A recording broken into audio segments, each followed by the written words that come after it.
দেহ মানে দ্বারা এই যে না দেহার স্বরূপে স্থিতই বলেন এটা আকাশ পাতাল পার্থক্য। তাদের দেহ স্মৃতি নাই, যাদের দেহ স্বরূপে অভিমান নিয়ে স্বরূপে যারা স্থিত হয়ে যাবে তার দেহ স্মৃতি তাদের আছে স্বরূপের অভিমান। আর যারা নিত্যস্থিত তাদের কথা তারা বলে তারা তো এই দেহের জায়গায় অবস্থান করেনি, তারা এখানে থাকলেও এই দেহে অবস্থান করে না। এদের ভাবনা করা তাদের সময় নেই, তাই চিন্তা করার সময় নেই। অভিমান তো নাই, এদের অভিমানটা নতুন নেই। অভ্যাস মতো খাওয়া দাওয়া যেটুকু যতটুকু করে ততটুকু অভ্যাস করতে পারে, কিন্তু এই দেহের কোনো অভিমান নেই, তারা নিত্যস্থিত। তাই তাদের স্বরূপের অভিমান সুতীব্র, তারা নিরন্তর মিত্রলম নামামৃত পান করছে, নামামৃত পানে তারা বিভোর হয়ে আছে।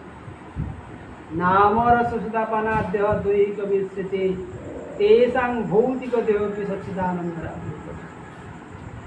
এই যে নামামৃত সুধা, অমৃত পান করলে তো অমর, আমরা তো নাম তো পান করতে পারছি, নাম করছি, পান হচ্ছে কি অমৃত, নাম তো অমৃত, অমৃত পান করেও অমর হতে পারছে, সেই মরার মধ্যে থাকছে।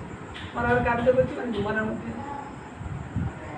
মরদেহের কার্য মানে কি মরার, মরা নিয়ে আর অমৃতের কার্য করে। যদি অমৃত পান করতাম তাহলে তো অমৃতের কার্য হতো।